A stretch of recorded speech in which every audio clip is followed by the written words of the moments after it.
വള്ളി വണ്ടാരം ഇടയ്ക്കെല്ലാം മേടിച്ച് ഉണർന്നു വേണം. ആ വള്ളി അങ്ങ് കരിഞ്ഞ് കയറി ഇരിപ്പേ കളഞ്ഞു. അവിടെ 3-4 മരത്തിനെ കളഞ്ഞ് നമുക്ക് ഇപ്പോഴും കാണാം ഇങ്ങനെ നശിപ്പിച്ചുകൊണ്ടിരിക്കുന്നത്. മരത്തെ ചുറ്റുമ്പോഴേ ആ മരത്തിൻ്റെ ആരോഗ്യം വലിച്ചെടുക്കും. വള്ളിച്ചെടികൾ പലതും അങ്ങനെ ചെയ്യുന്നത് വീഴുന്ന പോലെ അവിടെ അങ്ങോട്ട് എത്തുമ്പോൾ കാണാം. വലിയൊരു ബ്രാഞ്ച് ഇപ്പൊ കാണാവോ? ഏറ്റവും അടിയിൽ അവിടെ നിൽക്കുന്നവർക്കെങ്ങാനും കാണാവോ? അതാണ് ഇനി അടുത്തത് അടന്ന് വീഴാൻ പോകുന്നത്. നല്ല വേനലാകുമ്പോൾ ആ ബ്രാഞ്ചിൽ നിന്നുള്ള വെള്ളം ഈ തടിയിൽ വന്ന് താഴെ വന്ന് ഈ വേരിക്കൂടെ ചുറ്റുപാടുമുള്ളവർക്കെല്ലാം കൊടുക്കുകയാണ്. എന്നിട്ട് അയാൾ പൊങ്ങി പോവുക. തിറോക്കേമ്പിയൻ ടിങ്ടോറിയം. മലയാളം പേരില്ല, ഞങ്ങളൊരു പേരങ്ങിട്ടു, ബുദ്ധൻ. ഞങ്ങളല്ല, നമ്മുടെ CPCRയുടെ ഡയറക്ടർ അനിതകുമാരി മജസ്റ്റിക് മഹാരാജാവ് അങ്ങനെ ഇങ്ങനെ ഓരോന്ന് പറഞ്ഞു അതിനെക്കാട്ടി നല്ലത് ബുദ്ധനല്ലേ എന്ന് ചോദിച്ചു. എനിക്കുള്ളതെല്ലാം മറ്റുള്ളവർക്ക് കൊടുക്കുക. അതിനനുസരിച്ച് അദ്ദേഹം അങ്ങ് പൊങ്ങി പോവുക. പറഞ്ഞില്ലേ, കാണാൻ പോലും വയ്യ അല്ലെ, വളരെ ഫാസ്റ്റ് ഗ്രോയിങ് ആണ്. തിറോക്കേമ്പിയം ടിങ്ടോറിയം. മലയാളം ഒന്നുമില്ല, ബുദ്ധമരം എന്നതാണ് അങ്ങ് പേരിട്ടത്. അയാൾ ചെയ്യുന്ന പ്രവൃത്തി പറഞ്ഞില്ലേ, ഇവിടെ കിടക്കുന്ന ഈ കമ്പ് കണ്ടോ, തിറോക്കേമ്പിയം ടിങ്ടോറിയം, അത് ഇതിന്റെ കമ്പ് വീണതാ.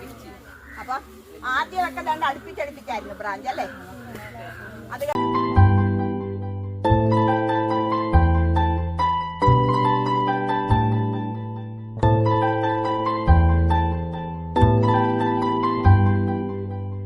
നമ്മളൊരെണ്ണം നട്ടാല് അത് പിടിച്ച് കണ്ടാൽ അതൊന്ന് പൂത്ത് കണ്ടാൽ നമുക്ക് ഒരു പ്രത്യേക മാനസിക സന്തോഷമായി. അങ്ങനെ നട്ടു. അത് കാടാവണമെന്നൊന്നും വിചാരിച്ചില്ല. പക്ഷേ നട്ടതിൻ്റെ 99% പിടിച്ചു. അത് തന്നെ ഒരു കാടായി. കാടില്ലാത്ത ആലപ്പുഴ ഡിസ്ട്രിക്റ്റിന് അങ്ങനെ കൈ നനച്ച് നട്ട ഒരു കാടുണ്ടാക്കി. ഭൂമിദേവിയെ ഞാൻ ഒരു മരം എടുത്ത് ആ മരത്തിൽ നിന്ന് നമുക്ക് ഉപകാരമില്ലാത്ത ഏത് സാധനവും ആ മരത്തിൽ ചവിട്ടി തന്നെ കൊണ്ടിട്ട് കഴിഞ്ഞാൽ അത് വളമായിട്ടെടുക്കുന്നു. അതാണ് കറക്റ്റ് കാർബൺ ന്യൂട്രൽ അല്ലെങ്കിൽ സീറോ ഇമിഷൻ. യാതൊരു വേസ്റ്റും ഇല്ല അല്ലേ. അത് വേറെ ആർക്കെങ്കിലും പറ്റുമോ? മരത്തിന് മാത്രം. മരം എന്ന് പറയുന്ന മരമല്ല, ചെടി. പച്ചലയുള്ള എന്തിന് നമ്മൾ എളുപ്പത്തിന് മരം എന്ന് പറയുന്നുണ്ടെങ്കിലും എല്ലാം വേണം. അപ്പം നിങ്ങളത് നേരത്തെ ഞാൻ ഓക്സിജൻ്റെ കാര്യമൊക്കെ പറഞ്ഞില്ലേ, ഫുഡിൻ്റെ കാര്യമൊക്കെ, അതൊക്കെ അമ്മ പണ്ട് കുട്ടികളോട് ഇങ്ങനെ പറയുമായിരുന്നു.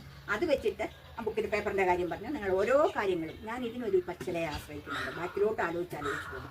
അപ്പോൾ എൻ്റെ പച്ചപ്പ്, ഞാൻ ഉണ്ടാക്കുന്ന പച്ചപ്പ് അത്രയ്ക്ക് വേണം. നമ്മൾ ലക്ഷറി പാടില്ല എന്നൊന്നും പറയത്തില്ല. നമ്മളെല്ലാം നിങ്ങൾ പഠിക്കണം, നിനക്ക് അങ്ങനെ ആകണ്ടേ, ഇതാകണ്ടേ, നിനക്ക് വലിയ വീട് വേണ്ടേ, വലിയ കാറ് വേണ്ടേ. പക്ഷേ ആ ലക്ഷറി എൻജോയ് ചെയ്യുമ്പം ഒരു ഗിൽറ്റി കോൺഷ്യസ് തോന്നരുത്. ഞാൻ പ്രകൃതിക്ക് കൊടുക്കുന്നുണ്ട്, ഞാൻ പ്രകൃതിയിൽ നിന്ന് എടുക്കുന്നതിന് പകരം പ്രകൃതിക്ക് ഞാൻ തിരിച്ചു കൊടുക്കുന്നുണ്ട്. അത് എങ്ങനെയൊക്കെ ആകാം എന്നുള്ളത് മനസ്സിലാക്കി ആ വിധത്തിൽ പ്രവർത്തിക്കുക. ജോലി കിട്ടി ഒരു നല്ല പൊസിഷനിൽ ഒരു കസേരയിലൊക്കെ ഇരിക്കുമ്പോൾ ഓരോ നിൽക്കുമ്പോൾ ഗാന്ധിജി പറഞ്ഞ് ആലോചിക്കുക, ഇത് ഞാൻ എടുക്കുന്ന ഈ ഡിസിഷൻ നമ്മുടെ സാധാരണ ജനങ്ങൾക്ക് തന്നെയാണ് വരുന്നത്. അത് വെച്ചിട്ട് വേണം ഓരോ കാര്യങ്ങളും നിങ്ങളും തീരുമാനിക്കാൻ. So wish you all the best. എല്ലാം നന്നായി വരട്ടെ.